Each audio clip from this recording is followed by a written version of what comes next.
Mislim, da je čas, tako da bi počasi začeli z današnjim webinarjem. Spoštovane profesorice, spoštovani profesorji, dragi predavatelji, sodelavci, veseli me, da ste se odzvali našemu povabilu in se udeležili predstavitve novih gradiv za kemijo v 3. letniku gimnazije.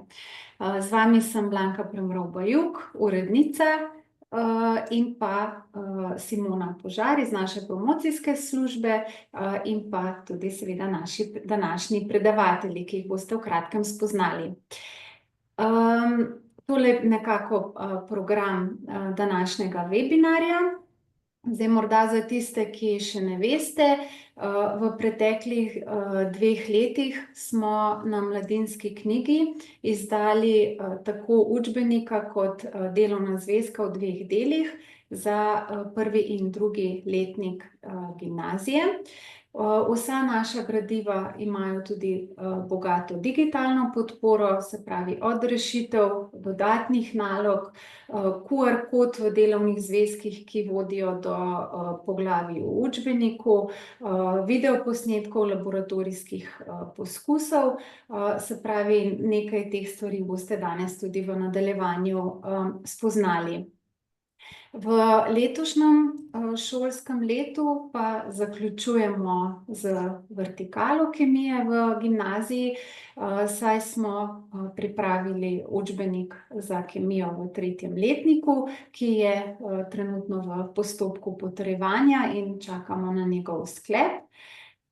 Zdaj, učbenik smo zaenkrat oddali v potrditev še po starem učnem načrtu, vendar takoj, ko bo mogoče, ga bomo potrdili tudi po novem učnem načrtu. Prvi del delovnega zvezka, ki nekako vsebuje oziroma zajema naloge poglavjih prvih 4 poglavij učbenika, je pa že izšel. Zdaj, drugi del je pa še trenutno v pripravi, ampak bo tudi kmalu na voljo. Zdaj, ker je tema 3. letnika organska kemija, smo avtorsko ekipo malo okrepili, tako da pri učbeniku so avtorji poleg doktor Miha Slapničarja, Matjaža Dovhja, Mateje Godec, še organska kemika doktor Marko Novinec in Nejc Petek iz Fakultete za kemijo in kemijsko tehnologijo. Potem tudi stališča oziroma ilustratorja sta še 2 nova, Dominik Fendre in pa Erazem Paravinja. Učbenik je recenzirala profesorica Darja Kravanja iz 2. gimnazije Maribor in pa docent doktor Krištof Kranjc iz prav tako Fakultete za kemijo in kemijsko tehnologijo. Okrepili smo tudi ekipo, avtorsko ekipo pri delovnem zvezku, pridružila se nam je še magistrica Nina Žuman, ki jo verjetno že poznate kot avtorico naših učnih priprav. Delovni zvezek oziroma naloge za delovni zvezek recenzirata profesor Martin Tine Perger iz Škofijske gimnazije v Ljubljani in pa tudi doktor Krištof Kranjc. Zdaj, držimo se nekako tega koncepta, ki smo ga zastavili že v 1. letniku, malo več o tem pa vam bodo povedali današnji gosti. Zdaj, ker tale predstavitev poteka preko spleta, lahko svoja vprašanja zastavite že med samo predstavitvijo, drugače je pa predviden tudi na koncu nekaj časa. Zdaj mi pa morda dovolite, da na kratko predstavim našega prvega predavatelja, ki nam bo podrobneje predstavil oziroma povedal nekaj več o učbeniku. Doktor Miha Slapničar je docent za kemijo v izobraževanju na Pedagoški fakulteti, obenem tudi profesor kemije na Biotehniškem izobraževalnem centru. Je soavtor univerzitetnih učbenikov s področja kemije in njene didaktike, pri Mladinski knjigi pa je soavtor tako SDZ-ja za kemijo v 8. in 9. razredu osnovne šole, kot rečeno pa tudi sodeluje pri nastajanju gradiv v 1., 2. in 3. letniku gimnazije. Že vrsto let tudi sodeluje pri pripravi nalog za različna kemijska tekmovanja, je tudi mentor študentskih in maturitetnih projektno-raziskovalnih nalog, je tudi član predmetno-razvojne skupine za naravoslovje in pa predmetne kurikularne komisije za prenovo učnih načrtov. Po novem je pa tudi član glavnega odbora vodstva Slovenskega kemijskega društva, kjer skrbi za razvoj in napredek sekcije kemijskega izobraževanja v Sloveniji. Miha, zdaj te pa prosim, da kar poveš nekaj, kar si pripravil. Blanka, hvala za besedo. Upam, da se moj deljen zaslon vidi. Spoštovane profesorice, spoštovani profesorji, lep pozdrav tudi v mojem imenu. Tisto, kar bi jaz v naslednjih 15 minutah nekako želel deliti z vami, je pravzaprav nek tak voden sprehod skozi pripravljen učbenik. Kot ste že slišali, je učbenik v potrjevanju. Vi pa lahko do samega učbeniškega gradiva že nekaj časa lahko dostopate preko listalnika na spletni strani torej založbe Mladinska knjiga. Pa bi začel pravzaprav kar z naslovnico. Če se spomnite, ali pa če naredim lahko navezavo na drsnice naše urednice, ko vam je prikazovala drsnice oziroma platnice učbenika in pa obeh delov delovnih zvezkov, tako za prvi kot za drugi letnik gimnazije, ste pravzaprav lahko ugotovili, da so naše naslovnice drugačne od naslovnic drugih učnih gradiv. Namreč iz rezultatov raziskav tudi že na same naslovnice uvrščamo trojno naravo kemijskega pojma. Tako ste lahko na učbeniškem gradivu za prvi letnik opazujete sečoveljske soline, kjer lahko vidite torej področje raztopin. V drugem letniku smo za naslovnico izbrali kraški svet, ki je pravzaprav edinstven za področje Slovenije in na ta način pokrili pravzaprav vsebinska področja kislin, baz, soli, raztopin, kemijskega ravnotežja, tudi redoks reakcij, ki so pač v drugem letniku najbolj zastopane. No, moj zaslon, ki ga trenutno delim z vami, pa prikazuje naslovnico torej učbenika za kemijo v tretjem letniku gimnazij. Ta pa je pravzaprav geografsko bolj usmerjen v Pomurje, kjer pravzaprav lahko opazujemo lepa žitna polja s cvetočim makom. Kot lahko opazite, tudi na tej naslovnici opazimo torej poleg makroskopske ravni v ozadju fotografije tudi potem slike kalotnih modelov.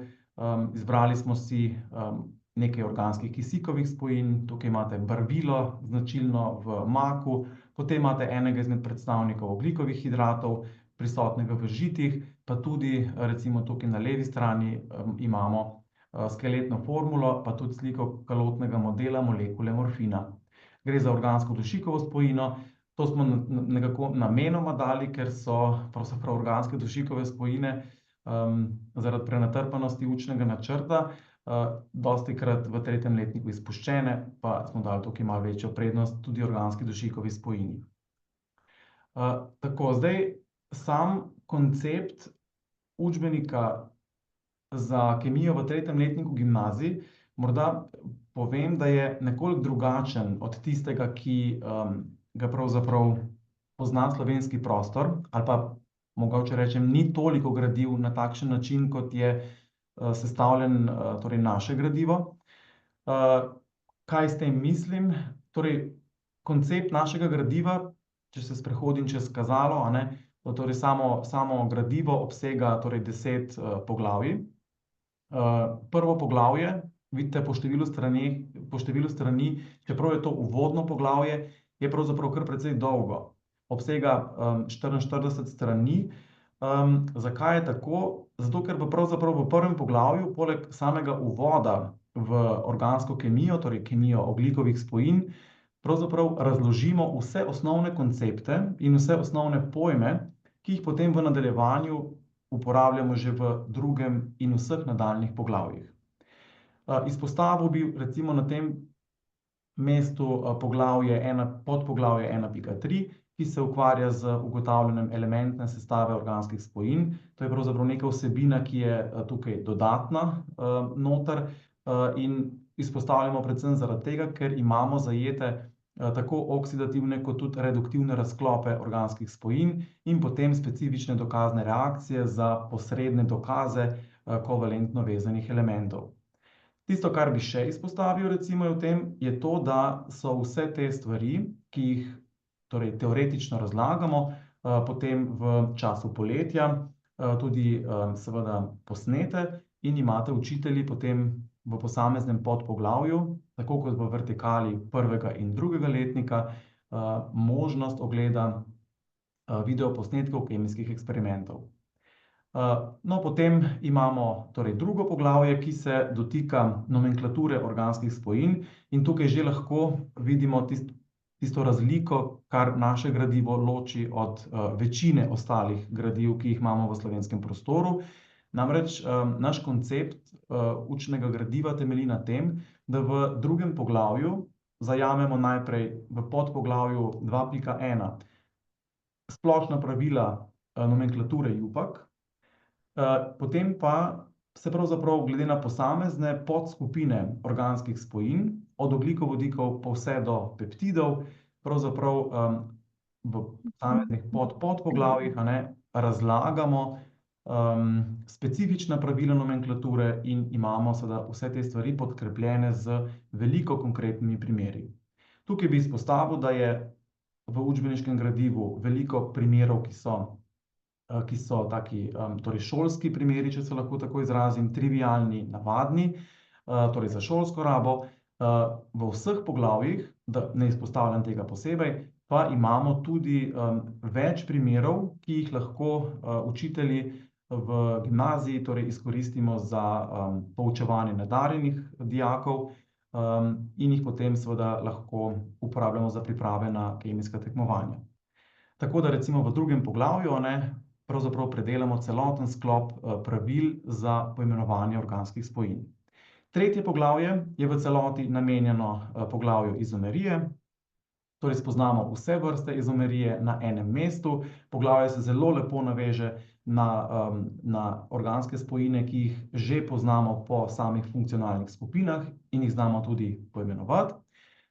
Nadaljujemo s četrtim poglavjem, ki pravzaprav predstavi vse fizikalne lastnosti ali pa vse ključne fizikalne lastnosti organskih spojin, zopet po vseh tipičnih skupinah glavnih organskih spojin. Kot lahko vidite, v podpoglavju 4.1 se spustimo v ponovitev osnovnih konceptov kemije prvega letnika, ravno tako v podpoglavju 4.2, kjer osvežimo teoretična izhodišča povezovanja delcev oziroma gradnikov iz prvega letnika in nadgradimo s primeri organskih spojin. Podpoglavje 4.3 pa potem, kot rečeno, po posameznih skupinah organskih spojin obravnava različne fizikalne lastnosti, ki so za srednješolski nivo najpomembnejši. Peto poglavje je poglavje, ki je po številu strani zelo obsežno, tudi to lahko iz samega kazala vidite. Obsežno pa je zato, ker v sklopu petega poglavja pravzaprav obravnavamo vse tipične in pomembne organske reakcije. Podpoglavje 5.1, se pravi, razložimo razliko med zapisom enačbe kemijske reakcije in reakcijsko shemo. Potem imamo podpoglavje 5.2, kjer povemo osnove organskih reakcij z reaktivnimi delci, substrati, reakcijskimi pogoji in tako naprej. Potem pa, kot vidite naprej, v podpoglavju 5.3 se dotikamo specifičnih značilnosti substitucij, eliminacij, adicij in tako naprej z veliko konkretnimi primeri. In tudi na tem mestu velja izpostaviti, da imamo poleg osnovnih primerov, ki so torej vezani na standarde znanja po učnem načrtu, tudi veliko primerov, ki so potem nadstandard, ki presegajo raven srednje šole in jih seveda lahko uporabimo za priprave na kemijska tekmovanja. V podpoglavju oziroma v poglavju številka 5 bi še posebej rad izpostavil podpoglavje 5.4, ki ima naslov načrtovanje organskih reakcij. Mislim, da tole zdaj vidite, ker sem preklopil zaslon. Nekaj besed bi rad namenil temu podpoglavju, namreč po pregledu učbeniških gradiv nisem na tržišču slovenskih učbenikov zasledil podpoglavja, ki bi se sistematično ukvarjal s tem, kako načrtovati organsko reakcijo. Kako za načrtovano organsko reakcijo zapisati reakcijsko shemo, torej postopoma po korakih.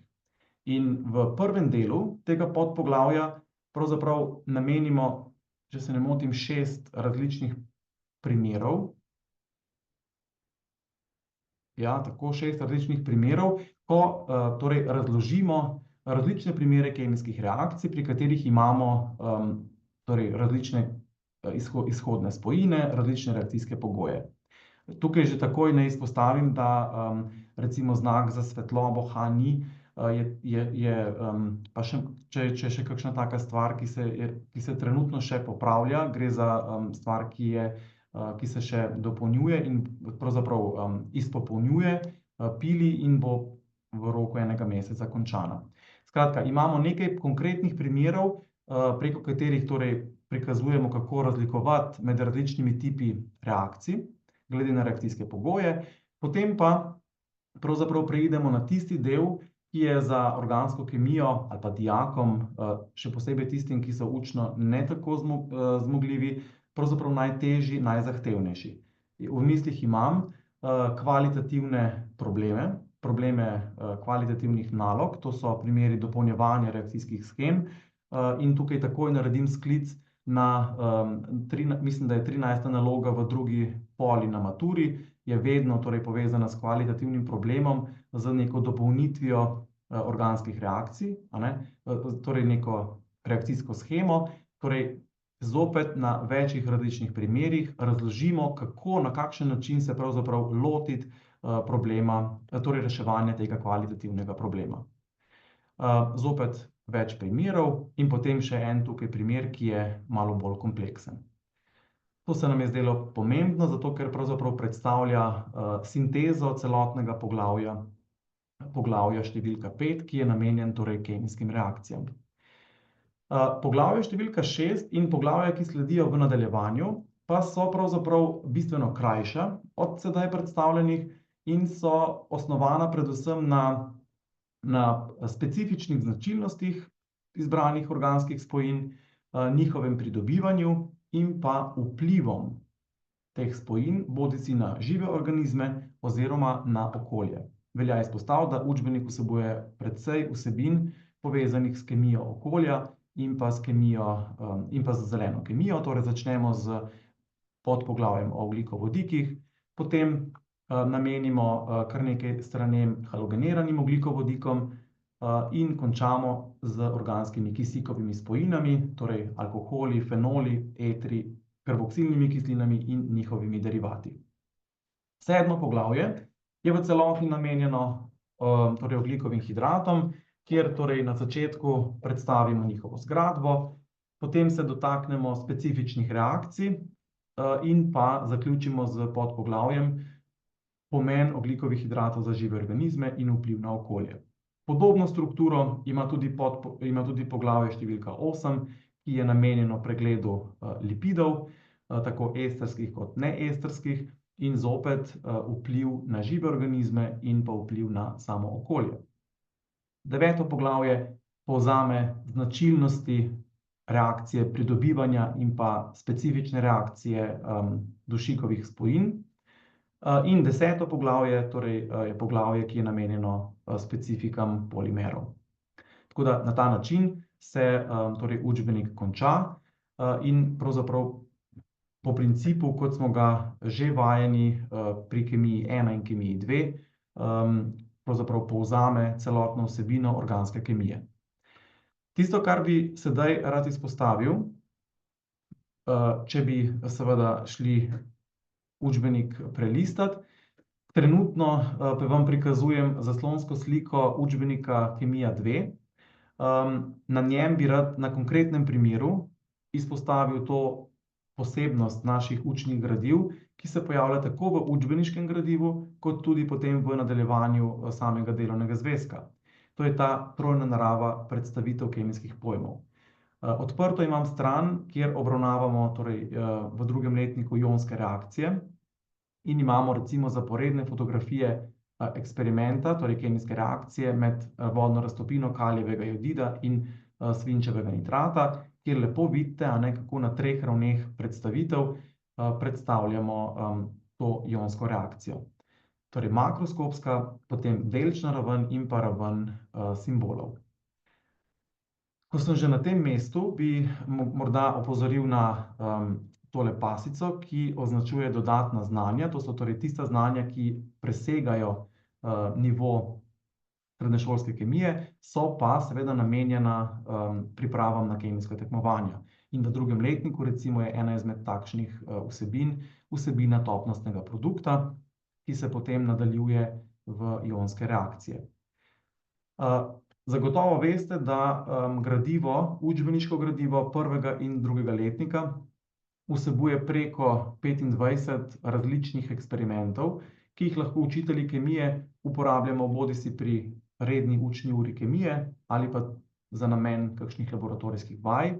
V i-obliki učbeniškega gradiva, zdaj vam prikazujem učbenik iz 2. letnika, ker v 3. letniku tega še ni, si lahko potem na takih ikonicah pogledate posnetek poskusa, recimo ionske reakcije v Petrijevki, ali pa na tem linku si lahko vidite posnetek poskusa ionskih reakcij, kjer se vam odpre, torej če to predstavljate v razredu, torej film, in na ta način opazujete posnetek eksperimenta, ki lahko vsebuje torej vodeno eksperimentalno delo, ali pa potem recimo v tem primeru samo slike eksperimenta, ki prikazujejo začetno in končno stanje in tako naprej.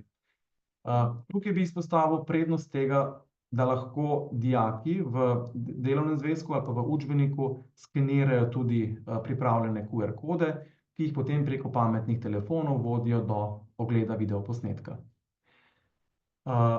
To je ena zadeva, potem rešitev v smislu preverite, kaj ste se naučili, zagotovo tudi poznate, v i-obliki lahko torej do njih dostopate preko klika na takšen gumb.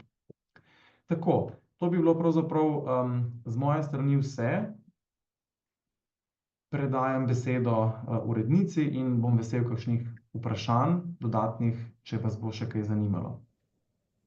Najlepša hvala, Miha, za to nazorno predstavitev. Mogoče na tem mestu vprašam, če ima kdo za našega predavatelja kakšno vprašanje. Zaenkrat ne. Potem pa mogoče nadaljujemo. Nocoj sta z nami tudi Nina Žuman in pa Mateja Godec, obe sta profesorici kemije na Gimnaziji Franca Miklošiča v Ljutomeru. Obe imata več let izkušenj v poučevanju. Nina Žuman je predvsem dejavna na področju raziskovalnega dela, podjetništva in pa tutorstva. Kot mentorica sodeluje v različnih programih, kjer dijakom pomaga razvijati podjetniške ideje in pa poslovne modele. Na področju raziskovalnega dela je pa tudi mentorirala več nagrajenih raziskovalnih nalog dijakov. Mateja Godec je od leta 2017 ocenjevalka na maturi in od leta 2020 članica Državne komisije za kemijo na splošni maturi. Prav tako je mentorica dijakom na tekmovanjih iz znanja kemije, ki dosegajo najvišja priznanja na državni ravni. Je tudi mentorica pri dijaških raziskovalnih nalogah in pa na državnih tekmovanjih mladih raziskovalcev in pa tudi pri Krkinih nagradah. Obe sta soavtorici nalog v delovnem zvezku in nam bosta predstavili malo več oziroma povedali malo več o teh nalogah in dali nekaj konkretnih, zanimivih primerov uporabe naših gradiv pri pouku. Prosim. Nina, boš kar ti začela? Mogoče Mateja najprej ti, pa pol jaz dokončam. Ok, prav, nisva se dogovorili. Torej mi smo se nekako dogovorili, da midve predstaviva svojo uporabniško izkušnjo uporabe teh gradiv. Zdaj jaz poskušam deliti, pa ne vem, če vi vidite.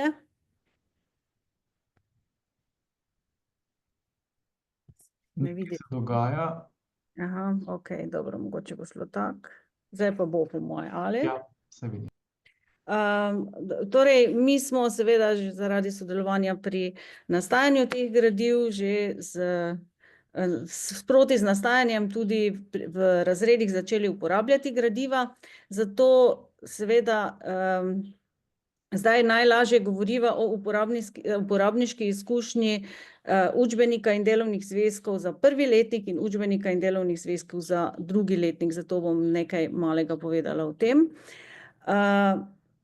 Najprej tisto, kar je meni zelo, zelo fino, je to, da vsi učbeniki in tudi delovni zvezki obstajajo v i-različici, kar zelo enostavno omogoča uporabo na tak način, da je naloga lahko na tabli istočasno, kot jo imajo tudi dijaki v delovnih zvezkih.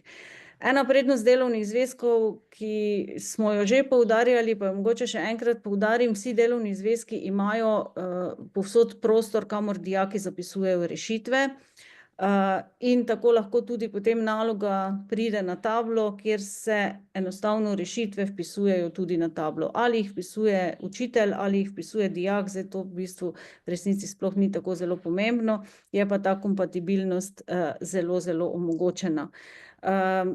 Podobno kot je Miha prej, jaz si nisem pripravila listalnika, ampak podobno kot je Miha prej pokazal, na učbeniku lahko tudi v i-različici zelo enostavno preverimo, ali so rešitve, ki smo jih zapisali, pravilne ali ne.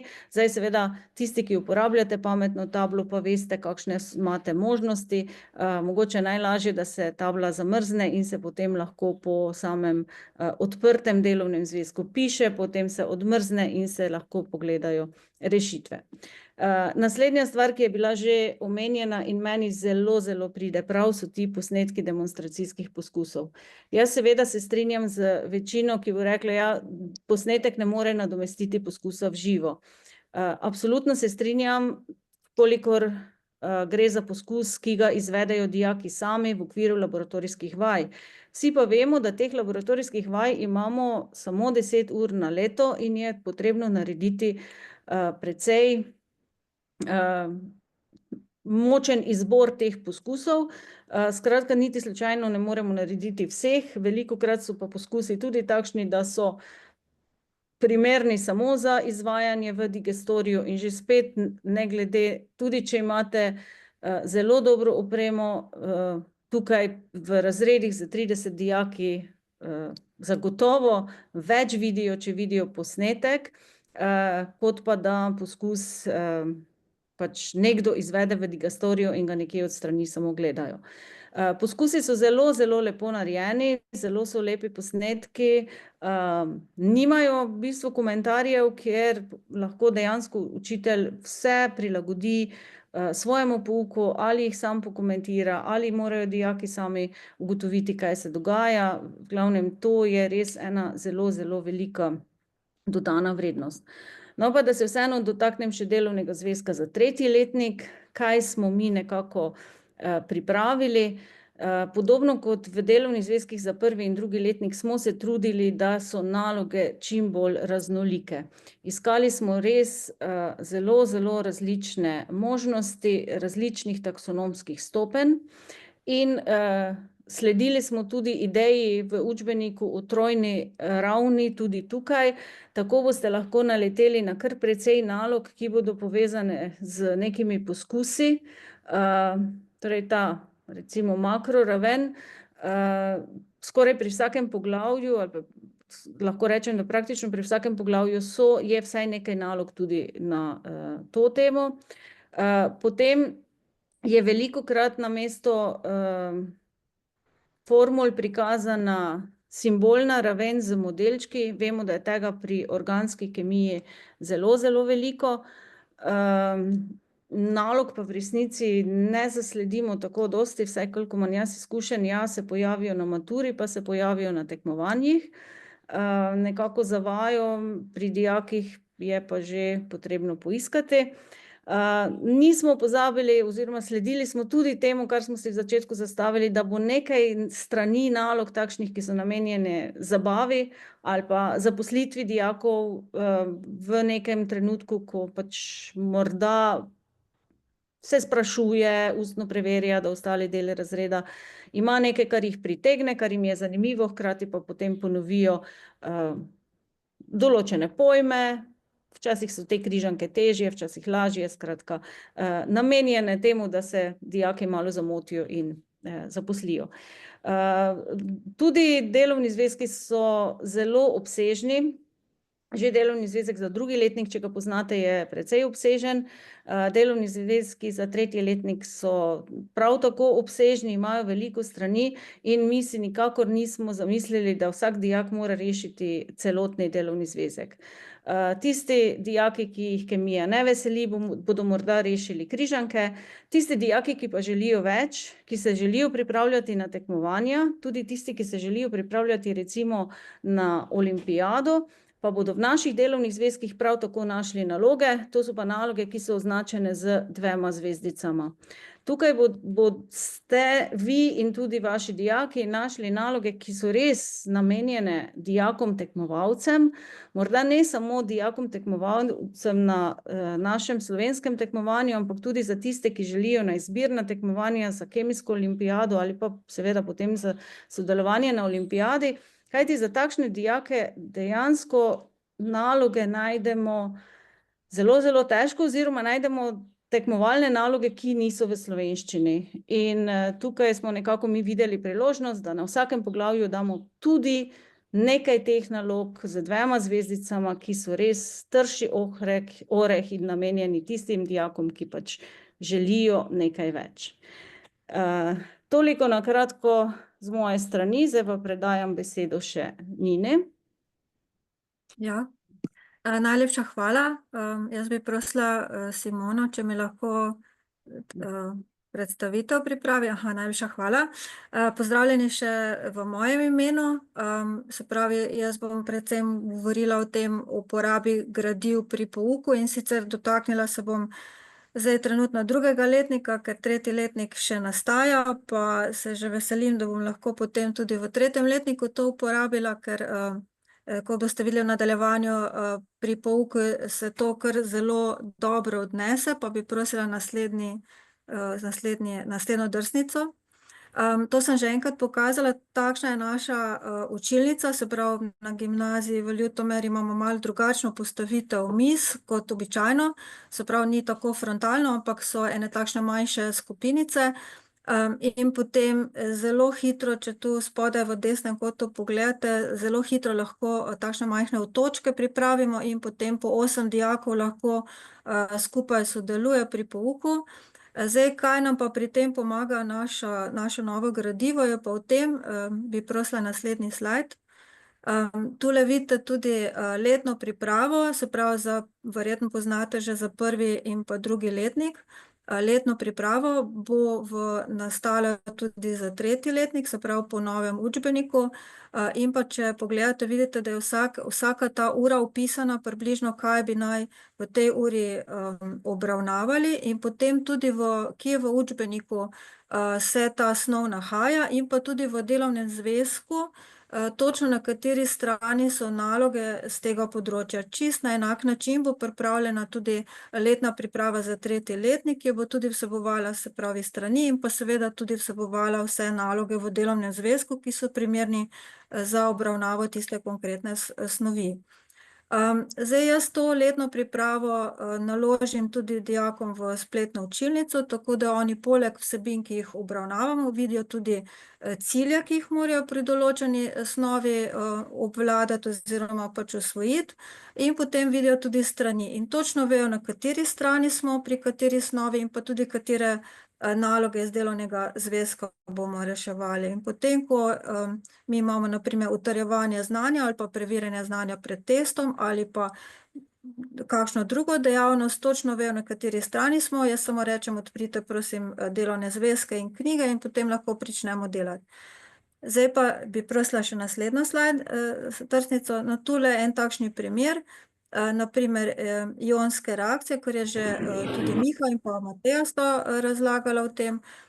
Dijaki rešujejo naloge, seveda pred tem smo mi že tudi opravili laboratorijske vaje, pa so oni malo pozabili točno, kakšne barve je katera oborina, in potem oni z skeniranjem prav tega istega filma, ki ga je tudi Miha pokazal, lahko hitro ponovijo snov, se pravi ponovijo, kakšne barve je katera oborina, in potem lahko v miru rešijo to nalogo. Pa bi prosila zdaj za predvajanje.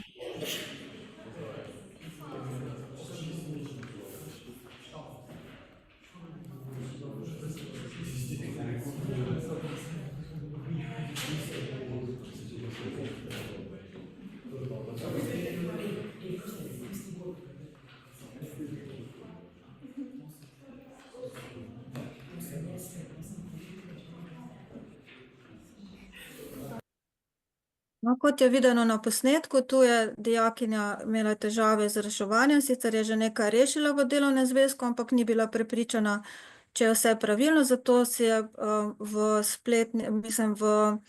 tej knjigi z telefonom poskenirala QR-kodo, pogledala poskus in potem bila prepričana o tem. Tako to je zelo dober primer sprotnega ponavljanja in jaz sem še vedno mnenja, da večkrat, ko to vidiš, večkrat ponoviš, bolj se ti to znanje usede. Laboratorijsko vajo pa ponavadi pač upravimo samo ne enkrat, ne pa večkrat, ne. Se pravi, tu pa lahko vedno to pogledamo. Zdaj, gospa je vprašala, ali dijaki nosijo knjigo v pouku. Ja, dijaki imajo knjige pri pouku, se pravi, moje priporočilo je ena knjiga na klop, se pravi, lahko se izmenjajo, nosijo, drugače jih pa imajo tudi v omaricah, se pravi, ni nujno, da jih vedno nosijo domov. Delovni zvezek pa mora čisto vsak imeti na mizi, se pravi, ne da si delita, ampak knjigo pa si lahko delita. Tako to je, kar se tega tiče. No, zdaj, če damo še naslednji video, tudi vidimo isti primer, zopet so dijaki poskenirali to QR-kodo v knjigi in probali reševati naloge. Tu pa vidimo, da delovni list še ni rešen, oziroma pač ta delovni zvezek, in bojo še začeli reševati. Pa bi zdaj prosila potem še naslednjo drsnico.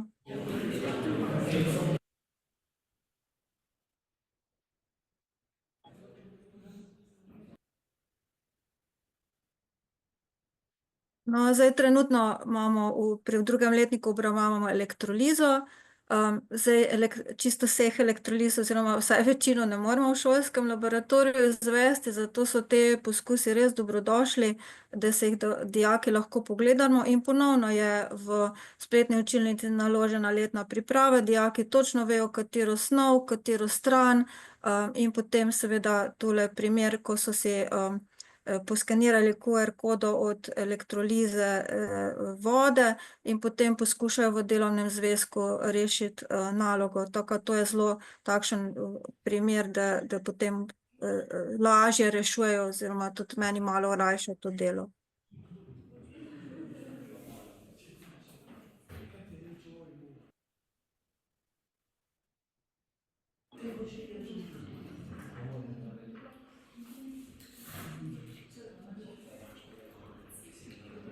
Zdaj vsi videoposnetki so posneti tako, da ne kršim nekih pravil, kar se tiče snemanja dijakov, se pravi, vedno posnejem tako, da se vidijo samo zgornji del ali glav, ali pa pač samo to, kar oni počnejo, ampak kljub temu, da vidite vsaj primer, kakšna je narava dela, pač če uporabljamo te zelo dobro, ne, pač pripravljene vsebine na ta način, da se uporabljajo te QR-kode in pa seveda, da se rešuje potem v delovni zvezek. Tako to bi bilo zdaj, kar se tiče z moje strani. Tako hvala za vašo pozornost. Najlepša hvala tudi Nini in Mateji. Upam, da ste dobili kakšne ideje, kako bi lahko gradivo tudi sami uporabili. Če ima morda še kdo kakšno vprašanje, če ga kaj zanima, lahko ga zastavite, zapišete, lahko vam damo besedo.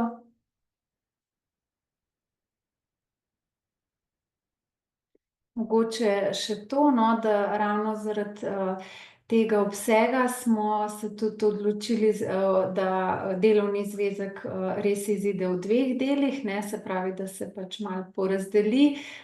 Prvi in drugi del, tako je bilo v 1. letniku, v 2. in seveda tudi v tem 3. letniku. Kot je že Miha tudi povedal, je listalnik učbenika tega delovnega gradiva objavljen, imate možnost ga prelistati. Poleg tega so tudi naši promotorji na terenu, se pravi delovni zvezek, prvi del je že na voljo. Če želite, nas lahko kontaktirate in vas obiščejo. Zdaj morda, če res ni... Miha, ja, mogoče še tebi beseda. Se opravičujem, ker sem takole, ampak jaz bi res še enkrat za vse poudaril, da to, kar je objavljeno v listalniku, je torej delovno gradivo. Gre torej za pravzaprav za prelom učbenika, ki zdaj torej doživlja popravke v smislu morebitnih narobnih sklicev, kakšnih zamikov, ko se zadeva pač postavlja v prelomu. To bi izpostavil. Pa izpostavil bi tudi to, da oziroma naredil samo neki medklic, namreč smo v obdobju, takem negotovem obdobju za šolski sistem, ko imamo torej, ko sprejemamo nove učne načrte oziroma smo v obdobju uveljavitve postopno novih učnih načrtov. Bi morda samo dodal to, da od dogodka študijske skupine, kjer torej za učitelje kemije v srednjih šolah, ki je potekal konec avgusta na Fakulteti za kemijo, takrat smo učitelji, ki kemijo poučujemo na gimnazijah, prvič slišali neke zametke sprememb, ki jih nov učni načrt predvideva. Mislim, da lahko kar v imenu celotne avtorske skupine povem, da gradivi za 1. in 2. letnik kemije v gimnazijah v večinski meri sledita novemu učnemu načrtu in da bo praktično popravkov, torej po smernicah novega učnega načrta, ko smo jih pač izvedeli od študijske skupine naprej, malo, ne.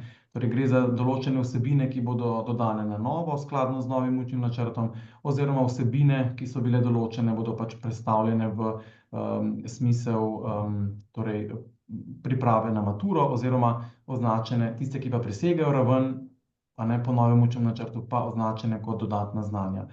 In seveda enak sistem velja tudi za vertikalo učbenika Kemija 3, ki smo vam ga danes skušali predstaviti, a ne, torej imamo enake smernice. To izpostavljam zato, ker je morda večina pa v dvomih, ali vzeti kakšno zadevo ali ne. Skratka, pač učbeniška gradiva že sedaj sledijo tudi smernicam novega učnega načrta, še posebej 1. in 2. letniku, ker ni prišlo do bistvenih sprememb. Učbenik Kemija 3 pa bo kmalu, torej že nekaj časa vemo te spremembe, a ne, od študijske skupine naprej pa bo tudi prilagojen za nov učni načrt in ponovno potrjen. A ne, to sem hotel dodati, pa mogoče še enkrat naredim sklic na Zotko in pa na zloglasna kemijska tekmovanja, s katerimi pač učitelji, torej z nadarjenimi našimi dijaki delamo, da imajo gradiva veliko takih nalog. Marsikakšna naloga je v delovnem zvezku označena z 2 zvezdicama. To pomeni, a ne, da je naloga, ki je vzeta iz področja, ki tudi včasih presega raven kemijskega tekmovanja na državni ravni, torej pač povzema naloge iz kemijske olimpijade. In skratka pač imamo gradiva, ki, kot je že prej Mateja povedala, a ne, da torej po taksonomiji Blooma torej gremo, torej poskrbimo za to, da so zajete vse stopnje, različni tipi nalog, predvsem pa imamo poudarek na tem, da zajemamo vse 3 ravni predstavitve, a ne. Vemo, da je pač predstavitev na ravni delcev, ko gremo na submikroskopski nivo, kemija še abstraktnejša, kot že sicer je. Tako da z našimi nalogami verjamemo, da lahko te težave v večini premostimo. To sem hotel dodati še, Blanka. Hvala, Miha. Mogoče še to dodam, da imamo tudi kar nekaj vsebin, ki so dostopne samo v spletni oziroma v e-različici, tako delovnega zvezka kot učbenika, no, sploh v 3. letniku bo takih vsebin kar nekaj. To je na mestih v učbeniku tudi lepo označeno, s tako ikonico verige, no, tako da je res še kar nekaj materiala, dodatnega, ki ni vključen v tiskano različico učbenika.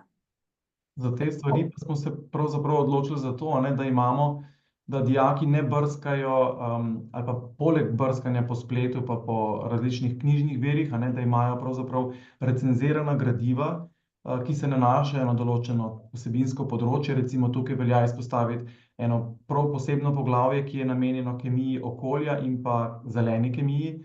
To recimo je bilo prvotno vključeno v prvo poglavje. In v vsakem poglavju, a ne, imamo nekaj takih stvari, ki še posebej izstopajo, bodisi zaradi zanimivosti, bodisi zaradi nekih dodatnih vsebin, ki so se nam zdele pomembne, bodisi zaradi nekih vsebin, ki presegajo raven učnega načrta, in jih dijak lahko pripravi ali pa uporabi pri kakšni pripravi na tekmovanja ali pa raziskovalne naloge. Skratka, vsa ta gradiva so tudi recenzirana in dostopna torej tako učiteljem kot tudi dijakom, ki želijo več. Mogoče še izpostavim tudi iz 2. letnika, ne, na koncu 6. poglavja o elementih v periodnem sistemu, je tudi veliko vsebine oziroma idej za skupinsko delo, ki je tudi objavljeno pač v spletni različici. Takole, zdaj mislim, da novih vprašanj ni, tako da na tem mestu se res zahvaljujem vsem današnjim udeležencem. Upam, da je vsak zase našel kakšno idejo, upam, da smo vas navdušili, da so naša gradiva nekaj posebnega, tako da na Mladinski knjigi se bomo še naprej trudili ustvarjati taka zanimiva, poučna gradiva, ki bodo uporabna tako za dijake kot tudi za vas, profesorje. S tem se vam še enkrat lepo zahvaljujem in vam želim prijeten dan še naprej. Hvala.